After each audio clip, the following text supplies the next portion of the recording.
happy Thursday. Hope everybody's doing well. I hope you're all keeping yourselves busy and staying safe in this crazy time that we're dealing with here. But we don't want to talk about that. We want to talk about other stuff. We want to talk about gear, music, all the stuff that we love.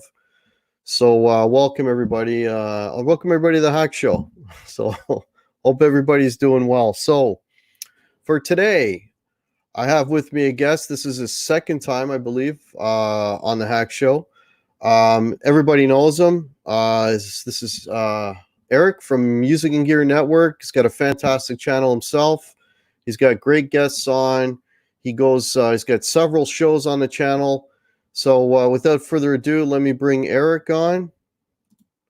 Hey, Eric, how are you, man? Hey, buddy. Hey, everybody. How you doing? Nice to see you, and I hope everyone is well. Thanks for having me back, my friend. Oh, no worries, man. No worries. I'm glad you were able to make it back. Have you got some time on your hands, do you? I have some time on my hands. I have a little bit, as the song would go, too much time on my hands, right? Yeah, exactly. All right, before we get going here, I just want to say hello to everybody that we got. We got a few people waiting here in the chat. We've got Bruce. Bruce, how are you? There's Zach Thong. Nice to see you. Headstock Harem, welcome. Fruitcake Tony is here. There's Jack the Rabbit. Hey, buddy, how's it going? It's going down here, going down on it. There's the first jump of the night. Oh, okay. I love when that happens. Terry Himes is here. Welcome, Terry. Okay. There's R2. Hey, buddy, how are you? Tim Seymour, welcome. Jack Clark is here. Welcome, Jack Clark. Paul Lou, nice to see you. Brian S. is here. Terry Himes is here. Probably saying names twice, but that's okay. Six String Brian is here. Brian S. Bearded Blues Dudes. Russ Markhart. And there's Nocturnal Butterfly. How are you? Nice to see you. Cool. We got a bunch of folks in here. That's awesome.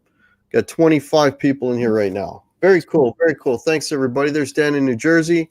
Thanks, everybody, for popping in. And there's Jimmy Biter. Now everybody's starting rolling in. All right. Awesome. Awesome. So, Eric, what have you been doing to keep yourself busy in this time? A little bit of everything, kind of like everybody else. We're all looking for entertainment as well, too. And fortunately, I've worked from home for the past, I don't know, since around 2000. Well, I've always worked from home as a side job, and then I worked full-time outside of the home. But I made my side job, the full-time job, back in around 2015-ish. So I've been working from home all the time.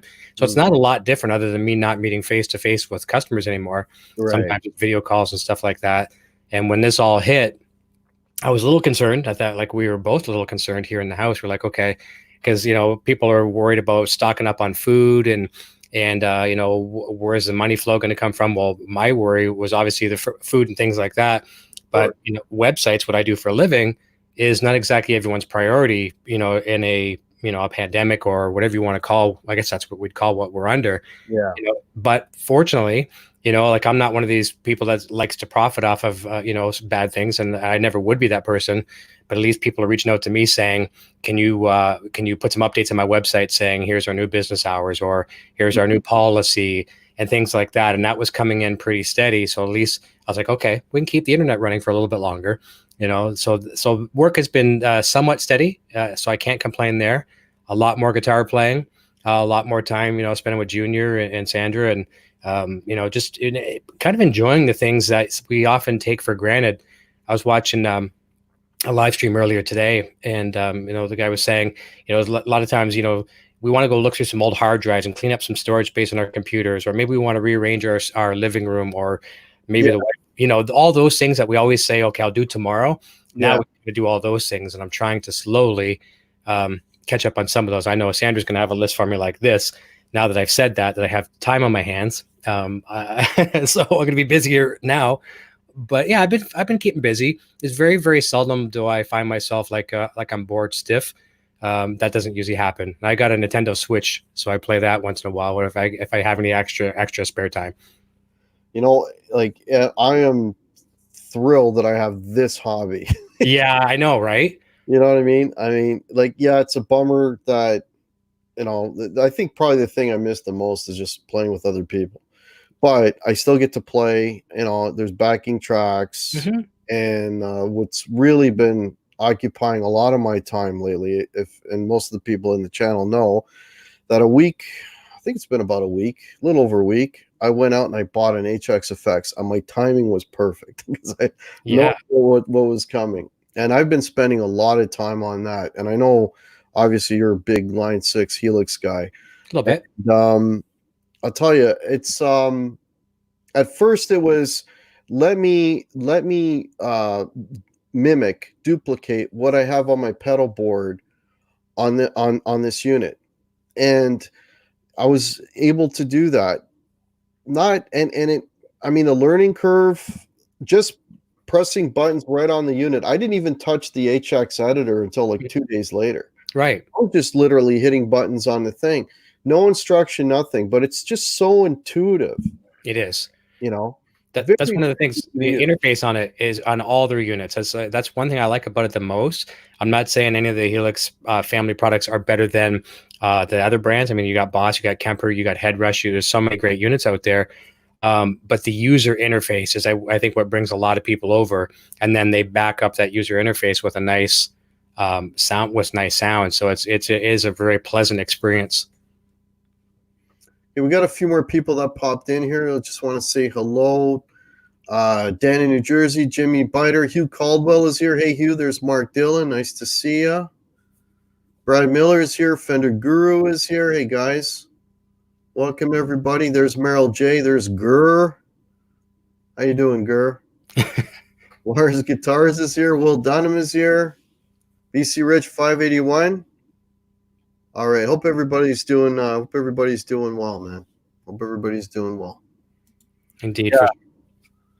No, I was just saying, it's really cool. And the one thing that, I mean, my observations being all new to this is like, at first of all, I could see where you could get totally sucked into option, paralysis, because there's so many things.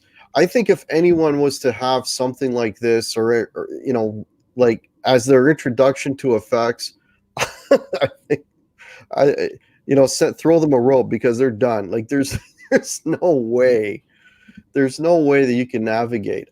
My saving grace is the time spent with pedals. Oh, for sure.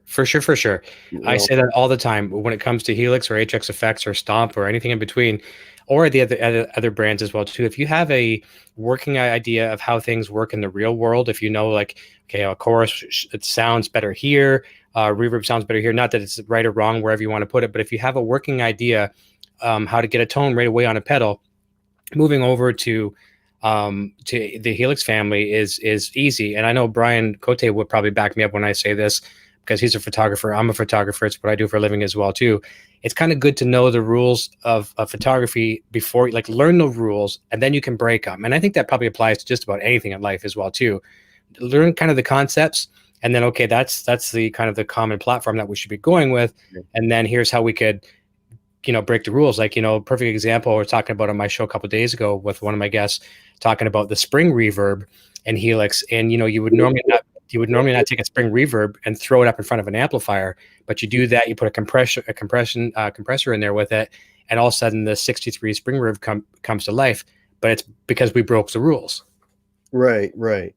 Yeah, the functionality is cool, because you can have the push the buttons one way on the pedal board, but have them in a completely different order, actually in the chain, which is kind of cool. The one thing that took me a little bit was trying to decipher what all the meanings to all the names, because they're not using, I guess, by trademark, they can't call this, a Timmy, and right. They use all these sort of hidden, some of them are kind of clear, but some of them are a little, so once, but they've got that nice list of breakdown, like this is what this is, this is what this is what this is. So, but a couple of things that like I've got a couple of standouts that I love right away, which I'm a big fan of the Timmy Pedal. So the me too.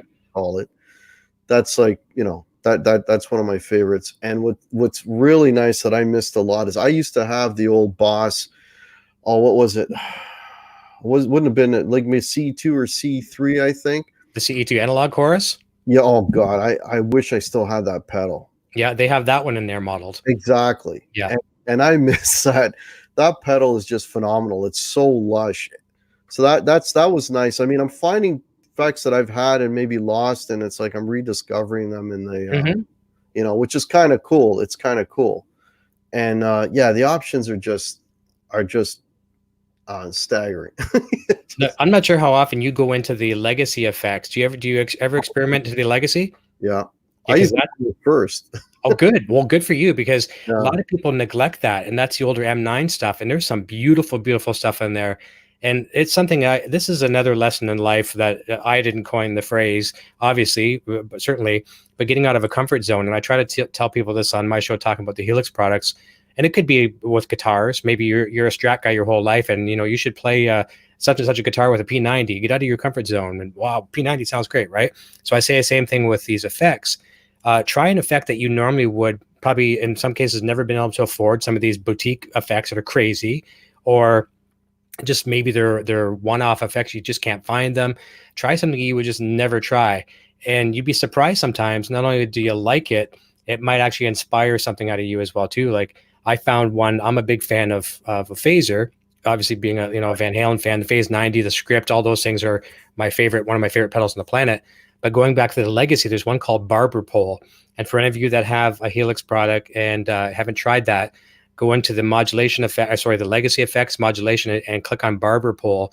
And it's just this beautiful, beautiful, very warm sounding phaser with, see, like Eddie would use a phaser for like a 1 dB boost just to cut. He would step on it just for a solo boost. Right. And this one doesn't necessarily do that, but it adds warmth to your tone.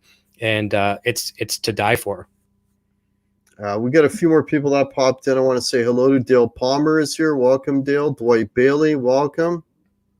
There's Gary Holt. Nice to see you, Gary. I haven't seen you in a while. Welcome back.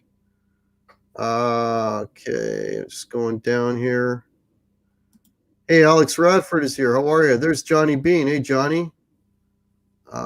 Music Therapy Laz. Nice to see you. Okay, if I've missed anyone in the chat, folks, no worries, Gary. I'll be there tomorrow. Yeah. Oh, PJ and the Beard and Tone Boner is here. Welcome. And there's Thrash. Yeah, folks, if I miss you in the chat, just please tag me. Oh, and there's Frank Corcoran. Okay, cool. So yeah, so I've been having a lot of fun just kind of duplicating, like first finding sounds that I like, and then lately what I've been doing is trying to find like duplicating sounds of songs that have a lot of stuff going on, right? Right. And there's we were talking off air, like it does come with presets on it. Mm-hmm. And generally I mean the presets, I don't know, I was not fond of them, let's say. Even the guys at Line 6 will say, they've said this. They've said that with the presets, we think they suck. Eric Klein himself, who's the Mr. Helix, he has everything to do with Helix, him and his team, but he was the not the sound engineer, but the user interface guy. He's all about that, right? And he even says that they suck, but they have to ship you something because, some people don't know how to get a tone, right? They're the people, like you said, that don't know how to dive in and tweak and all those kind of things. So they got to give you if I want a Metallica Master of Puppets, I'm going to give you something that's close to it, right? But because you and I and a lot of people that buy these products know how to get in there and get the tones, we'll never use those presets probably for the rest of our lives. You know what? That kind of poses a question. Like, if you were somebody that, this is your first exposure to this, and you plug it into an amp and you start hitting a bunch of sounds and they all sound like crap, you're probably not going to want to buy the product. And that could happen. And here's a piece of advice I'll give people like that. Now, I know this won't work for everybody, but try to visit a music store if you can, when we can go back to music stores, whenever that may be, or watch some of our shows and we'll show you how to do it. But if you go back to the music store, go with a buddy that has one, and, your buddy probably knows what you like to play, so you play the guitar, you're the person that wants to buy the product, you play the guitar and have your buddy dial you in a tone and show you how easy it is.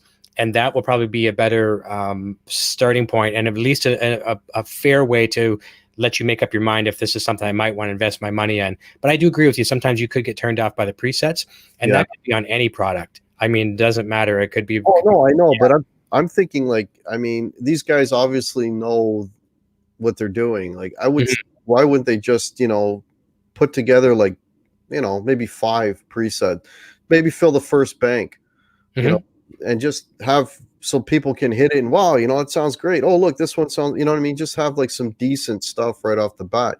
Because I bet you people probably get turned off just by, first thing they hit, that doesn't sound good. Next one, that doesn't sound good. Next one, you know what I mean? Oh yeah, but in fairness too, I think even if I was shipping a unit with some of my presets, like I've had a lot of people say they love my presets. They've been selling well, but the tone is so subjective that even if I put like 5 of mine on there, and for some of the Van Halen fans, they might think, "Wow, this is great." There's going to be other people that say these suck, and it's just how do you define good, right? What I mean? It's so hard. Like I think it's just for anyone to deliver a sound that's going to work for everybody. It may happen. And I bet you honestly too, if we went through any of the models out there, we could probably find a few that were like, I could play with that one in a pinch.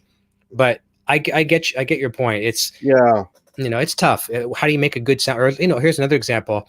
How do you make a good pizza? This is the best pizza in my opinion, right? And we got like, I love this pizza. You love this pizza. Your friend loves this pizza. All right, let's open up a pizza place and start selling them.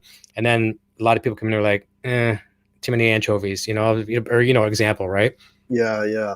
It's tough. Got a few more people. Let me just say hello to a few more people. Bent Rossum is here. Welcome, Bent. Marsman is here. Ladybug. Hey, Ladybug. How are you? There's Don. Okay. Lars Guitars. I'm probably saying names twice. So 2 and 3 chord jam says lousy marketing strategy. That's where I'm going. It's tough. It's tough. I think that's where it's all of us. It's not our jobs by any means, but it's any of us who enjoy the brands out there. And I'm using plural as in brands. I'm talking about any brand. If you love the brand and you have the vehicle to try and help and assist, like we do with our YouTube channels, to show people, well, here's how easy it is. Like the one video on my channel is done really, really well, and I just thought it was just it's a fluke. Okay, so you got a new product. What do you do with it?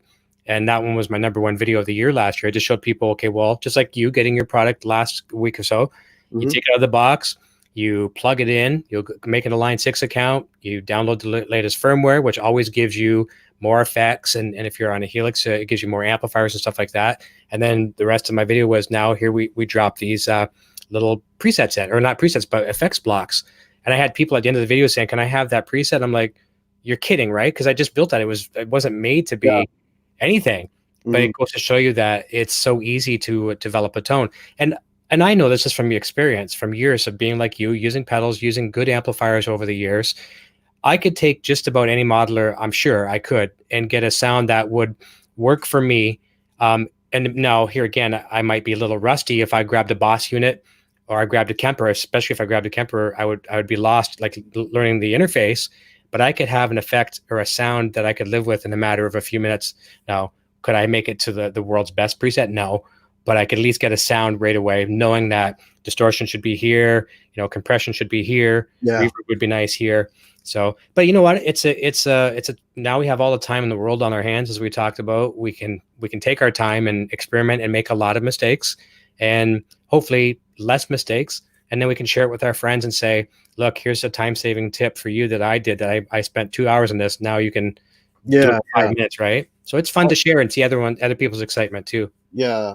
Tim Seymour's got a question. When you run the HX Stomp in the loop, do you have to use the 4-cable method? The answer will be yes. Yeah, you'd have to do that for sure, especially what you're going to be using. Stomp and or Helix and or the HX effects. You can run them in 4-cable method, and that's one of the nice things. You can run effects that normally go to your front of your amplifier, like your distortions, wah pedals, things of that nature, and then things that you normally would like to have in the loop, like delays or reverbs or things like that. So, and it's pretty easy as well too. Yeah. Half Faces here. Henner Gunson, welcome. Got some names here I haven't seen in a long time. Welcome, folks. Will Varela, nice to see you. Yeah, if anyone's got any questions, just please tag myself. Are you in the chat here? I am actually. Yeah, they can tag me as well too. That's right. There you go. Cool.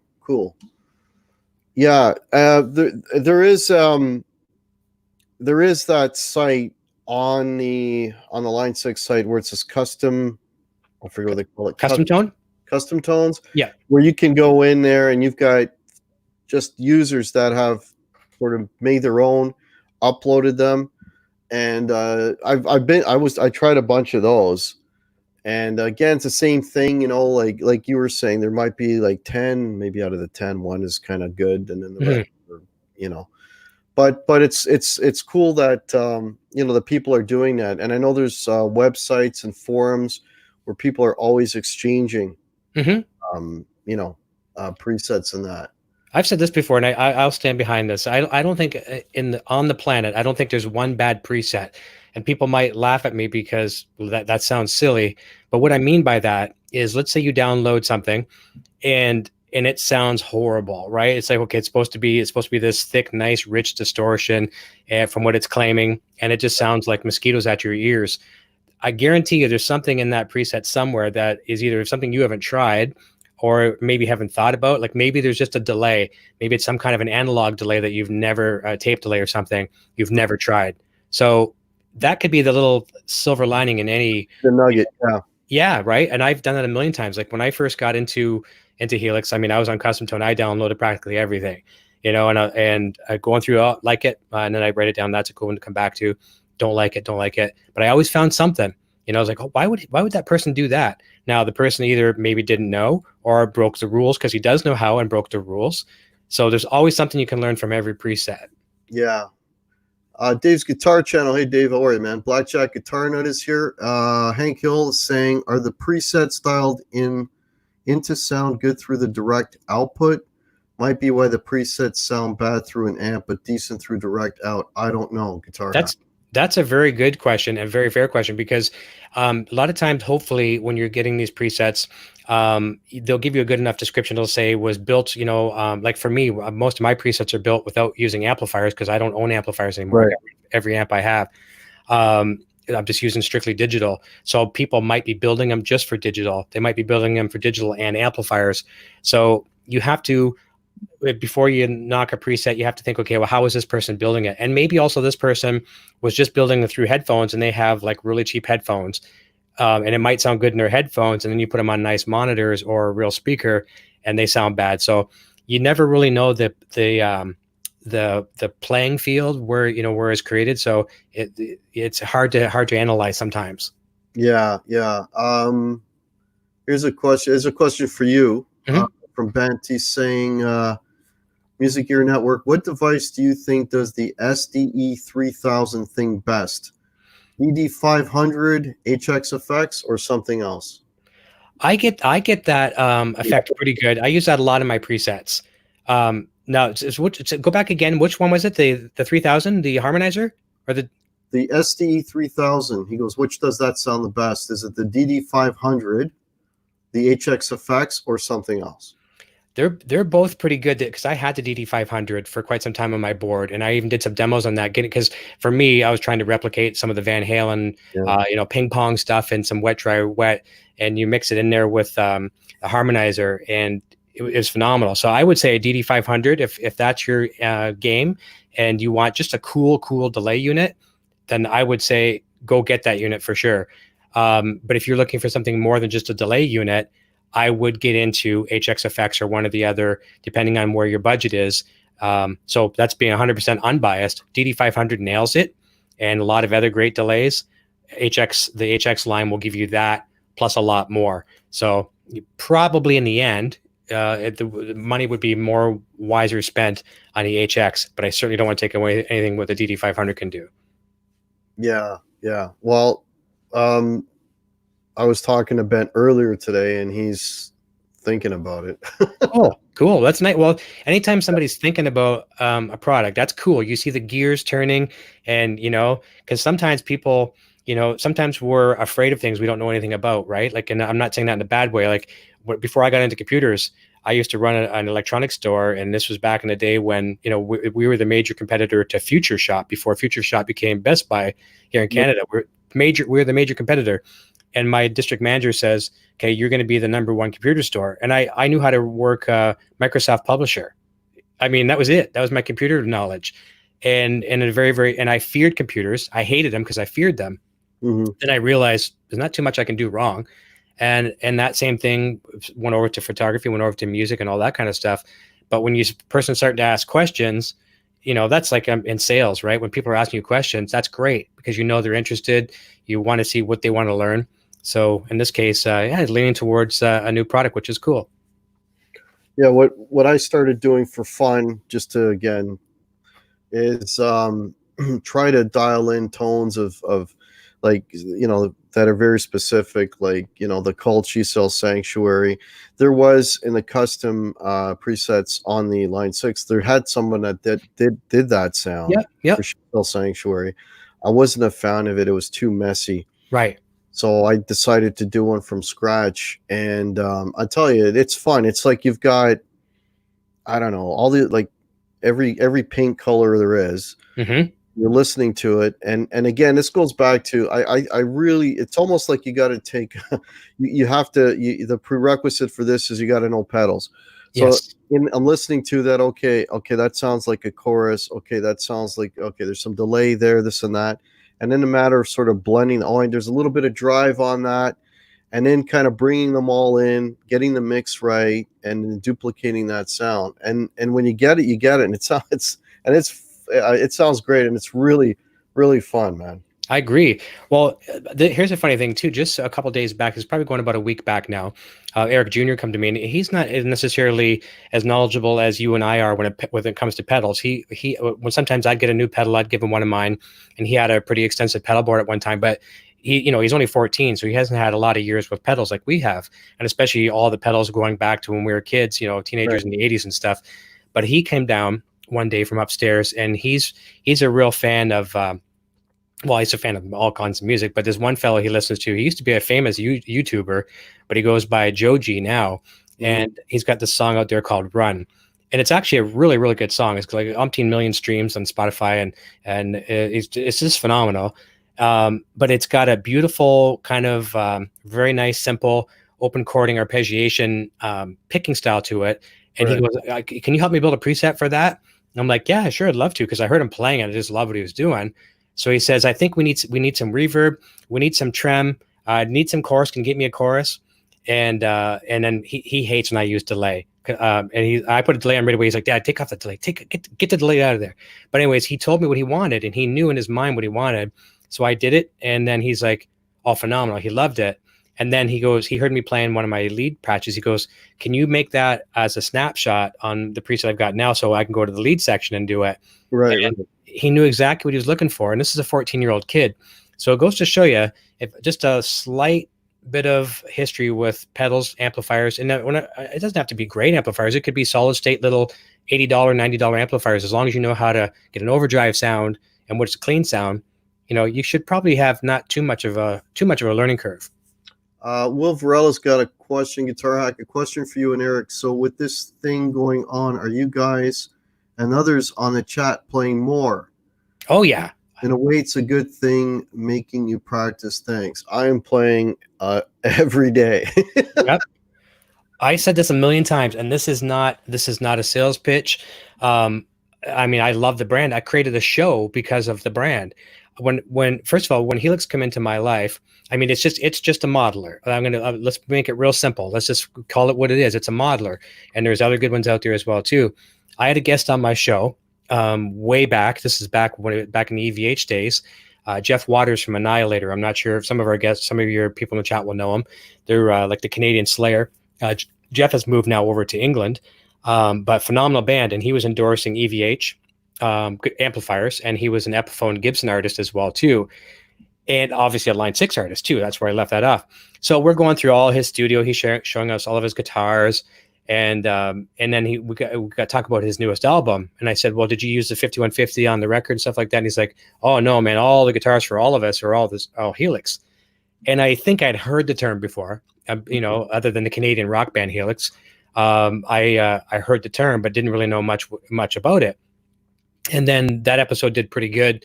And the Line 6 marketing team had reached out to me very shortly after that, said, "Can we have your permission to share this in our online magazine and marketing and stuff like that?" And I'm like, the smart answer to that is yes. Mm-hmm. You know, please do. You have my permission. And then I got to try one very shortly after, and I went through a guilt curve for a second. And I think a lot of us will do this. You know, it's like, okay, I had thousands of dollars of pedals just in pedals, and almost $1,000 pedal board. And then I had all the 5150 amplifiers and stuff like that. And I was liking the tones from Helix much better than the analog gear. And it made me very sick to my stomach for a while, because I was like, I don't want to be liking this more than this. And I did. And eventually when I got over that guilt, then I was able to accept it for what it is. And one of my things I lack in skill is sticking a mic on a cabinet and getting a good tone. I mean, I used to do it for the band years ago, but I've been out of touch for a long time with that. And when I get the inspiration to play, as we all know, sometimes it hits you at the weirdest times. You know, it's like, I got to go jam right now.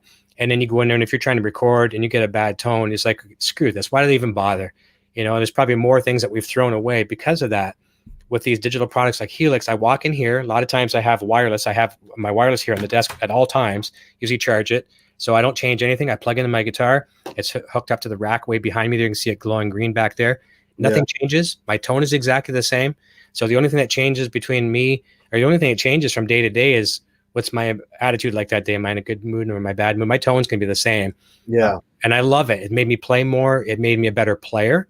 And I had this conversation at a music store a while back, and the owner of the store gave me a really good analogy. I couldn't believe I couldn't figure this out on my own. I did a demo up kind of your way, up in Brantford or Brampton. It was Sherwood Systems. Really cool music store. You'd love the Gibson stuff they have there. Beautiful, beautiful store. But I went up and did a Helix clinic, and I was telling them after, because they just became a Line 6 dealer, and I was teaching them about the product and showing them what it can do. And I had the power cab, and I had the Variax guitar, Stomp and Helix and all that stuff. Right. And I said, you know, I don't know what it is. I said, I don't know if it's because I'm hiding my crap underneath the distortion or my effects, whatever. I feel like I'm getting to be a better player. And he says, dude, it's simple. You're playing more, right? I'm like, yeah. He goes, that's why you're better. You're practicing, you're playing, you know. Right. And I was like, it so couldn't have been more obvious.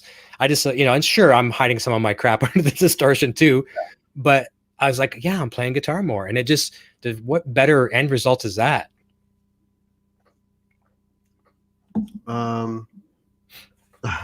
Thanks, Don.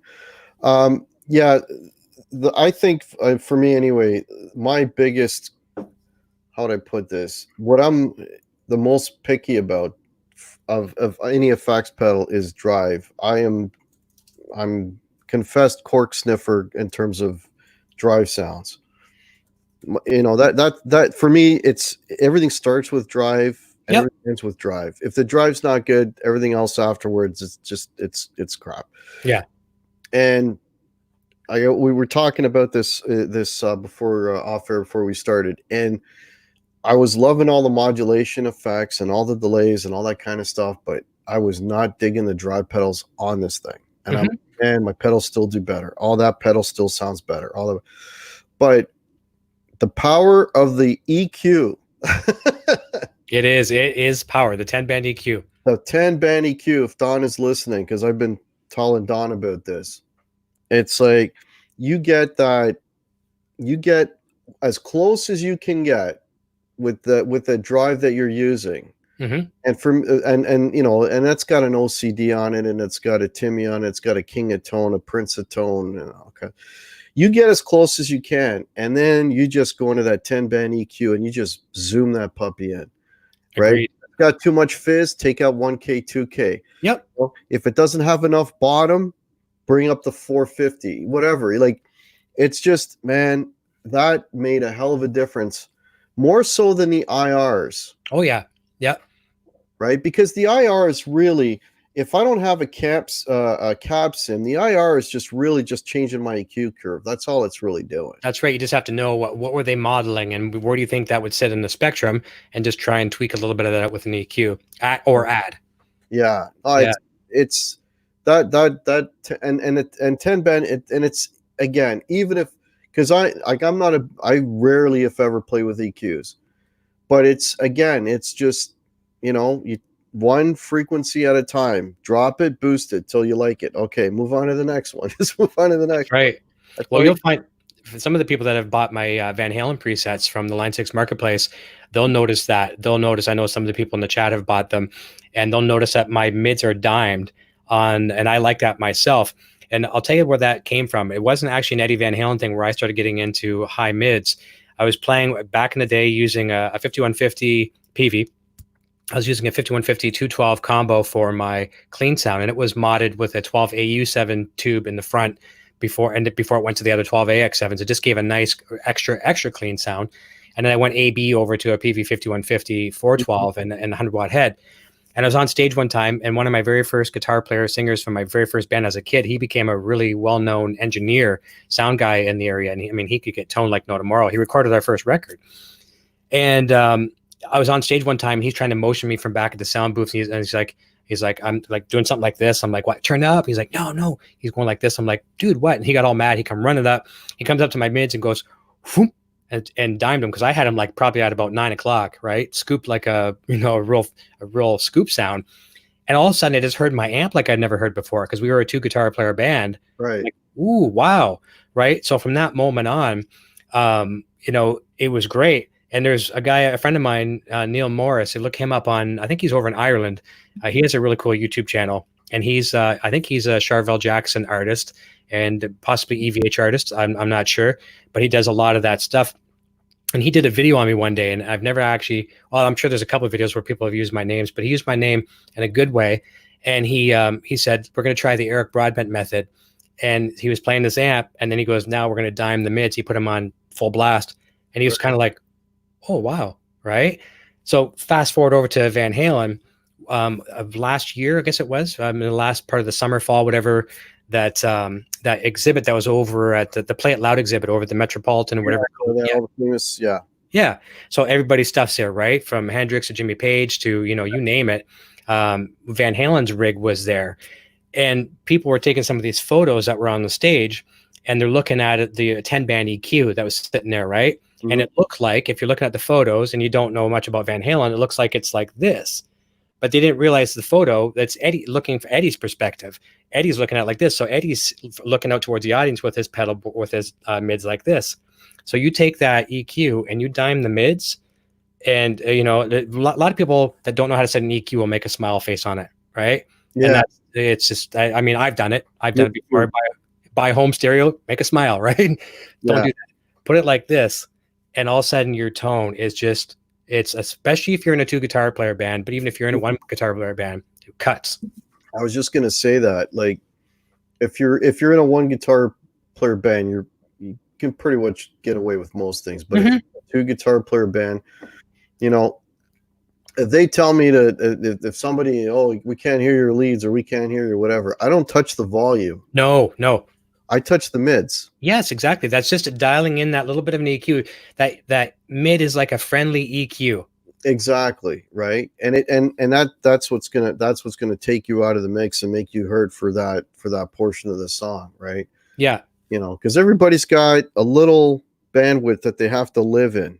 That's right. And if you're on top of somebody else, then like if you're too low, you're gonna get lost in with a bass, or maybe even the drums with the toms and that. So you want to be above that. And then if you got 2 guitar players and you're fighting for the same bass, you want to kind of elevate yourself a little bit beyond.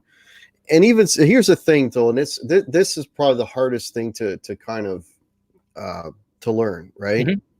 Is if you and I'm equally as guilty of this, like before we start, like I'll quickly go through all my pedals and I'll set them all, play a little bit, set them all. Okay, I got a good tone here, good tone here, good tone here, good tone. So I got a good tone. Then we start playing, and then you can't hear me. Yeah. Right? So you actually want to make your tone not sound so good. You know what I mean? Like you actually make your tone sound brighter than what you would normally like. But within the mix of the band, that's what's going to be heard to the audience. And then to the audience, it's going to sound great. If you're playing in isolation, you would sound horrible. But playing to the audience with that little bit, maybe more mid-heavy, you would sound great. I've said that a million times. You take sometimes on YouTube, you can find some songs that they've been broken down into stems, and you can take just the guitar part out, or you listen just to the bass. And sometimes you listen to some of these guitar tones that we love. I can't really give you an example. It wouldn't be fair to say, but just any of them. And you're like, oh my God, my hero, like that sounds like crap. And I'm not talking about Van Halen in this case, because that wouldn't be fair. When you But listen to it in isolation, yeah. yeah. And then you're like, oh my God, that's what I was hearing all my life. Yeah. And like Randy Rhoads, a good example. You know, I read some articles with him, like the engineer like had so much noise coming off his rig, you know, that it's just noise and buzz and, you know, horrendous. But in the mix, it sounds like the best thing we've ever heard, right? So sometimes the worst tones on their own can be beautiful in the mix. Yeah, yeah. And it's a hard lesson to learn, because it's like, you know, you want the best possible tone, and you're in purpose making it sound shitty, but you know it's gonna work in the context of the crowd. So I agree. And another tip as well, too, I know we don't all get this luxury to be able to do this, and you also don't want to be wasting your bandmates' time when you go to rehearsal. But it's start with your modeling devices, whatever you have, and get a good working tone at home. But show up to practice a little bit early, rehearsal, and set your presets at a gig volume, or at least rehearsal volume, because what may sound good at a volume where you and I can talk over right. may sound horrendous at a volume where we need to be either sending a DI to the board, or if you're miking your cabinet or whatever, you know. So try to set them at gig level or close to gig level volume, and that will help a lot. And they should sound equally good when you bring them down to headphone level or bedroom level too. Yeah, and I mean, and honestly, like you have to give a tube amp anyways. You got to give it a certain amount of volume before it actually opens up. 100%. Remember, a lot of times, oh man, this amp doesn't sound so good. Yeah, we'll turn it up, and all of a sudden it just. I got that all the time. You know, when I was playing the EVH amps, the one that I loved to death was the second gen Lunchbox amplifier.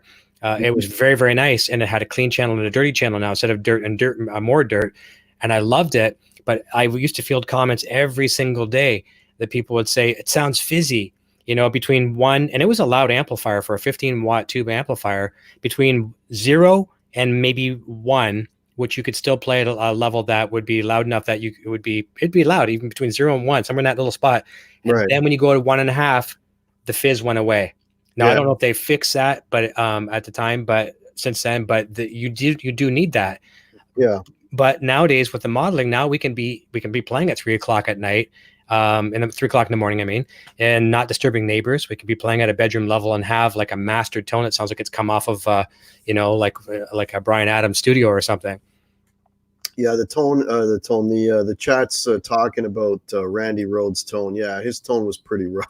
Yeah, but in the mix, you know, like it just, you know, obviously you surround yourself with great people, you know, and you know, it would work really, really well. And it's funny that you mentioned the bad tone of Randy, because I've got a new preset that's coming out soon to Marketplace, and it's a Randy Rhoads tone. And actually, I did a demo of it one night, and I got blacklisted. I don't usually get too many copyright claims on my YouTube channel, because I'm either playing my music mainly my music. And for playing Crazy Train and showing my new preset, I was blacklisted worldwide. I couldn't even play it. Yeah, worldwide. That's my first worldwide and blocked. But listening to the tone on its own, I swear to God, and there probably gonna be some people, if I played it in the mix, I might say, I still don't like it, and that's fine. We're all entitled to our opinions. But on its own, it sounded like, ooh, you know what I mean? Yeah. And what I used, and you'll find this in HX effects. There's an effect called doubler, or triple play. Maybe it's called triple play. Is that what it is? Yeah, triple play. Because Randy Rhoads would always triple track his guitars, right? Right. And so what this does is it's kind of like a pitch detune, like I use all the time, but it really sweetens up that lead tone for Randy Rhoads. Mm-hmm. On its own, it sounded just abrasive. I stuck it in a backing track I had with no guitar, and I was like, wow. You know, I kind of felt like I was there, you know, not playing near as good as Randy. But it sounded really, really good. I was like, this is sweet. But that goes to show you the tone sometimes on its own that sucks can work nice and play nice in the mix. In the mix, yeah. It's funny you talk about the claims. I uploaded a video today of I did a cover of I Ran by the Flock of Seagulls. Right. And it was more, I mean, you know, I love the song, and it's fun to play. And I'm going to be playing it hopefully at some point whenever the bars open up again. I'll be playing in front of people. But it was more to dial in that tone and see how close to because I was playing along with the actual song, see how close to the song I got. Right. even as soon as it uploaded, I got the copyright claim instantly. So, Oh yeah. but it's just a claim. They're still letting me show it. They're just going Well, to that's good. they're going to share my quarter, you know. That's right. I'm gonna look right now. I'm gonna just, while we're talking, I opened up HX Edit. I called that effect wrong. Okay, so I want to go into modulation, and I think it's under legacy too. I think. I, Well, there's a question here for you, or for, mhm. well, I guess for both of us, from Stafford's Music Studio, saying Guitar Hack, I've been trying to use my HX Stomp with OBS running through my Focusrite pre-interface, and I'm getting a lot of weird delayed interference. I can't figure it out.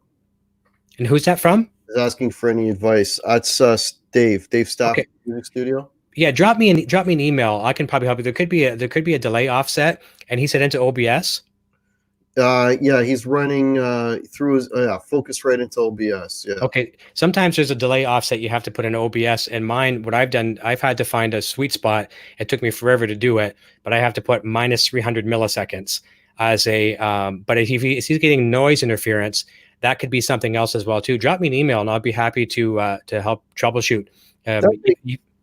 I noticed too, the last couple of videos I shot with OBS, I'm not in time. Okay. So maybe that's it too. Maybe I got to go in there. Where is that in the OBS that you would change that? So that's under advanced audio properties. So that could be that's on all scenes. Click on the gear, click on advanced audio properties, and then it'll say offset. And believe it or not, people are actually making fun of me one time because I was doing this for about a month. I was doing videos with 1, 2, 3 clap, and I was trying to find the sweet spot of, they were just private videos, but it was me testing. Mhm. And it took me a month to find that sweet spot. So for the average person with a Logitech webcam and using trying to get your audio to sync, minus 300 milliseconds was the very happy. That was the sweet spot. Yeah. Yeah, So I know, and it's weird because it's something recent because it never happened before. I know. Yeah, that's happened to me a few times. There'll be some updates, like when I'm bringing on my guests a lot of times with Skype. I force my Mac to not update because, a lot of times I'll do auto updates. And sometimes updates are not, especially in computer software, are not always required, or you shouldn't necessarily always update. So I force my Mac now to always stay on a version until it's no longer supported. Then I have to reinvent the wheel, and then deal with it at that situation. But we're probably going to be okay for at least another year or so. Well, Crowbar is here. Hey, Crowbar, how are you? Edwin Crane is here. Guitar Meets Science, welcome. If anyone's got any questions as we're going here, just please tag myself, or you can tag Eric at Music and Gear Network. Yeah. Something that we haven't mentioned too, that talked earlier about, when you're kind of picky when it comes to drive pedals and distortion and all that kind of stuff, overdrive, where a lot of people don't realize too, especially with the Helix brand of products, the HX Effects, HX Stomp, and all the versions of Helix LT and Floor and Rack, they have a beautiful switching system in them. Some people, believe it or not, have all this horsepower in these units and they don't even use it. They just use it for switching systems. So you can run your favorite boutique pedal. And this might sound funny. People might think, because I'm going to use the word loop, you could use your favorite wah pedal or your favorite distortion pedal in a loop. And people are going to say, oh, Eric, you're wrong. And I'm just waiting for someone to tune in right at this point and hear me say, put a distortion pedal in the loop, and they won't hear the whole context. But what you're using it as a loop in Helix. It's basically turning on, like it's like a signal switcher, like the good a Bradshaw switching system, or the Boss, those new Boss units they have out there that are great. You're just turning on the wah pedal when you want, or turning on your distortion pedal, and when you turn it off by stepping on a stomp on your Helix, you've now bypassed it, true bypass out of the signal chain. So you can bring along your favorite pedals. Most people don't. A lot of people do. I'm gonna have to. I guess I don't have an expression pedal. I do use a wah. I'm gonna have to use a wah in front of it. So I'm gonna go into the wah and then from the wah into the unit. That's the way it's gonna have to go. This is the one I use here. I use the Mission. It's the this one's nice. It feels like actually it's the EP1 L6 for line 6. Doesn't have a toe button. And what I do is I use it. I mainly 99.9% of the time for wah. And I have it so if I take my foot off the wah for like 30 milliseconds, the wah just goes right off. But I love it. Good pedal. Will Varela is saying, Guitar Hack, so since you're indoors more, have you found some new music or bands that I'm excited about? So the other thing I've done, and I've been talking to the folks in the community, and just discovering music, like stuff that I really dig, that I'm sharing, and stuff that they really dig. Like today we were talking, somebody was telling me, like, we were going way back, right? So Mm-hmm. telling me about the Monks, Yeah. right? And I'm like, the Monks, I only remember Drugs in My Pocket. Yeah. Song I remember from the Monks. Yeah. But then I went in and like, oh man, they actually had a few pretty good songs. So I'm checking out the Monks now. And then that sends you down a rabbit hole. I know, right? Right. And then the other day, actually, you might be familiar with this band. So there was this band that there was one album that I listened to when I was a kid, I guess, young teenager, and I Sure. absolutely loved it. And it was a band called the Demics, Demics. I have not heard that band. Okay, well, you're not alone. Anyway, so I remember this record, listening, like, man, this stuff is really, really cool tunes, and it was sort of like a little bit sort of tail end of punk, beginning a new wave, kind of that type of vibe. But the singer's voice was perfect for the material. Anyways, I rediscovered this band, and I'm like flipping out, right? And then I did a research on them. They're from London, Ontario. No way. Yeah. That's why I thought maybe they're your neck of the woods. Maybe. No, Yeah, I haven't heard of them. Dave. Yeah, I sent it to Dave. He doesn't like the band. Okay. I was still searching for that effect, so I could tell you. There it is. It's called a double take. I don't mean to change the subject. It's under modulation and double take for the Randy Rhoads effect. The modulation thing? Yeah. So that's so to answer your question, yeah, I'm discovering always looking up new bands and new it's a good time to build up your Spotify. Oh, for sure. Well, it's neat too. With over on my one show that I do, the Helix Hour. Every time we have a guest come on, if they're not taking a pee under the desk, they're providing us with Helix presets. And I'm not sure if you know the inside joke in that one, and we won't even go down that rabbit hole. But it's been mentioned there already in the chat. But I have a lot of different guests, from metal bands to kind of eclectic bands to straight up rock bands, and they provide us with a preset to give away to our viewers. And so the first thing I do is I put them on my Helix, and it's every artist that's been on is different than my particular playing. And all of a sudden you're like, wow, like it just takes you down this whole new tone thing, and you start writing a riff right away that you probably never would have, because it's outside of your wheelhouse. I really enjoy that. Yeah, that's cool. Yeah. I thought I saw another question here.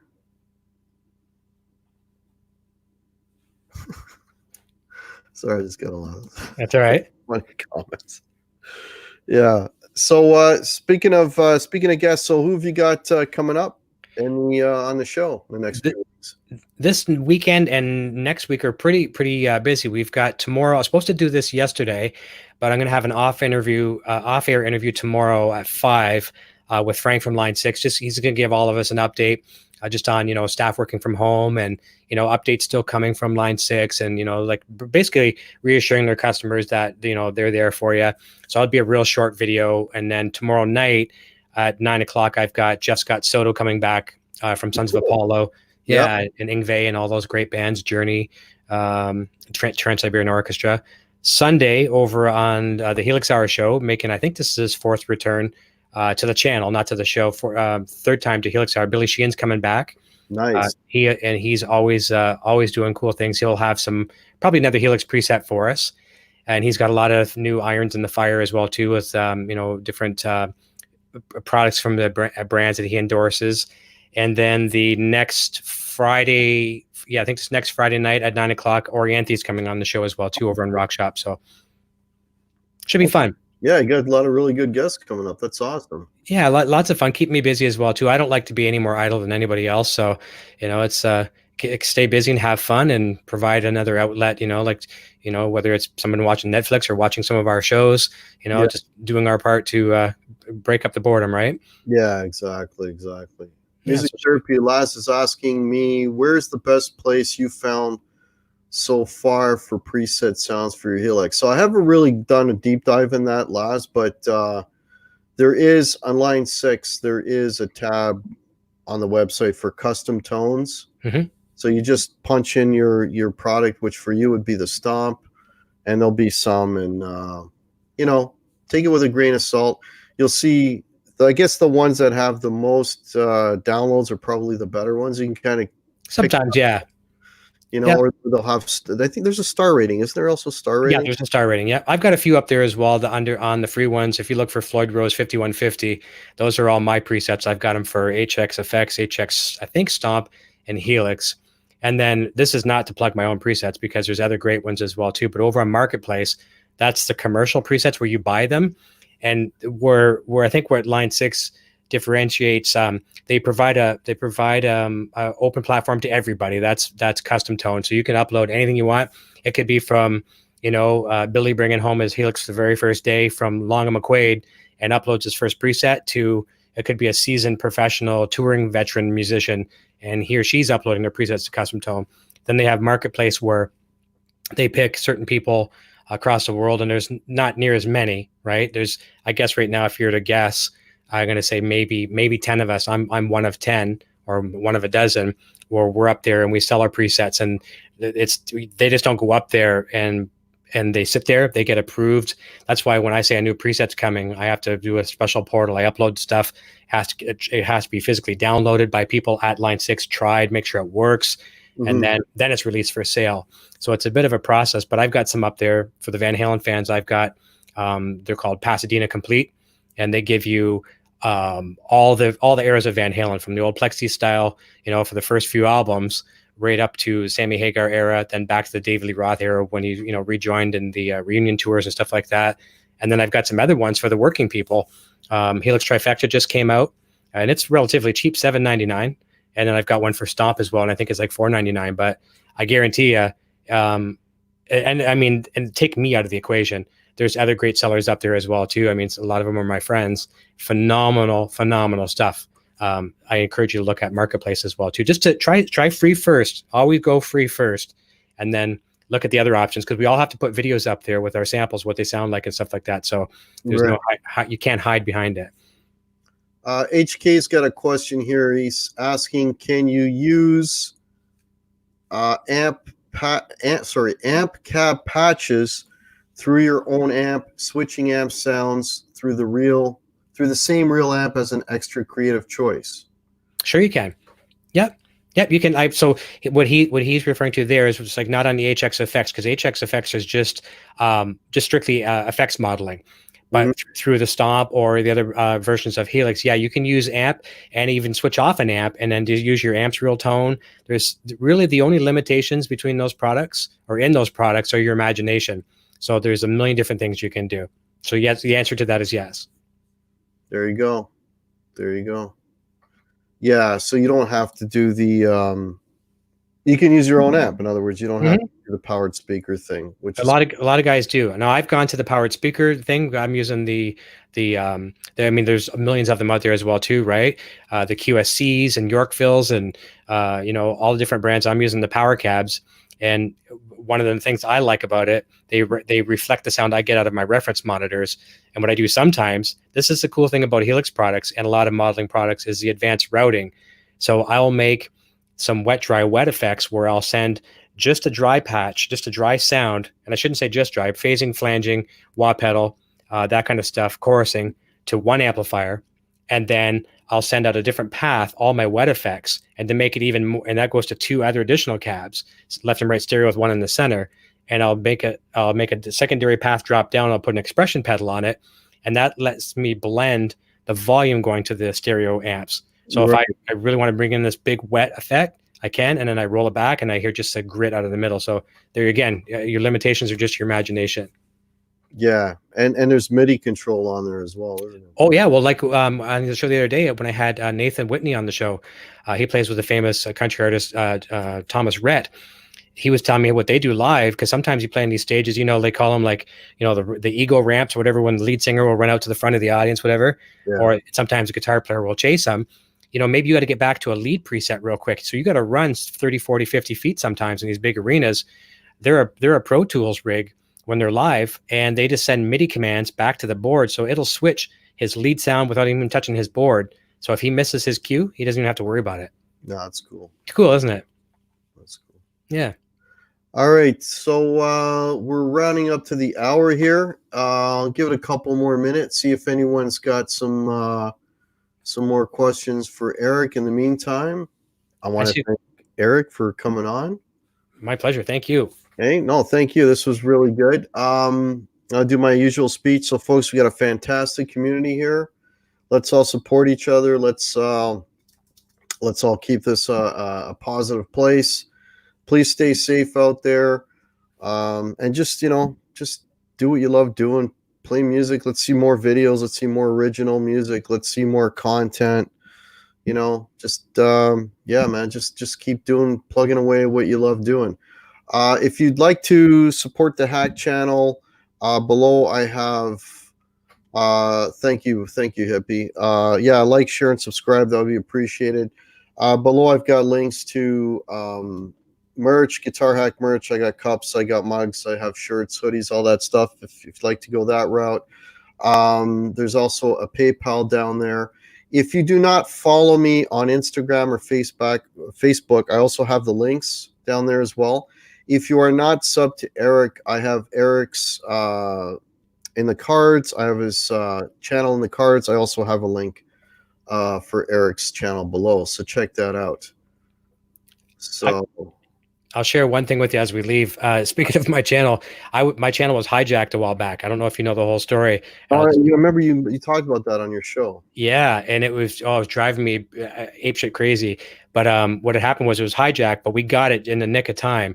But what YouTube does in a case like that is, to prevent, let's just say you hacked my channel and you wanted to start putting up, propaganda or something. Right. So what they do is they take you, they pull you out from search, so the channel can't be searched, and any of your last live streams are they're still there, but they're hidden. And actually, I had some people watching Sandra's show on the Butterfly and the Ladybug show with Leanne, and they're saying, we can't even find your channel, Eric. And then we're like, oh yeah, we can't. So it took a lot of time, but we've got that fixed. So I'm glad to be back. Oh, good, got all worked out. Yeah, that's good. So yeah, any last things you wanted to mention, Eric, before we wrap this up? No, just nice seeing all the cool faces in the chat. You've got a great audience, and just want to wish everyone safety, of obviously first and foremost, and try to think twice before going out if you don't have to. And just been a real pleasure to be here tonight. It's nice to have an early show and not have to be pushing buttons in that. I love it. Yeah. Oh, one other thing that I've forgotten. So I put this out there a while ago, but I haven't mentioned it in a long time. If anyone in the chat is interested in if you think I can help you out with guitar, maybe give you a little lesson on something. I know I'm the hack and all that, so I'm warning you right there. But if you'd like me to do a little lesson for you, please hit me up, send me an email, and we'll set up a time and we'll do something through StreamYard. I offered it before. I had 6 or 7 people that approached me, and we had a little bit of fun. So, another thing to do, another thing to pass the time. So yeah, if anyone is interested in that, please hit me up. My email link is below as well. And thank you so much, Daniel Horsley, for the super chat. You rock, buddy. All right. And with that, I bid everyone adieu. Everybody stay safe. Have a great weekend. We're almost there. And we'll catch y'all soon. All right. Cheers, everyone. Take care.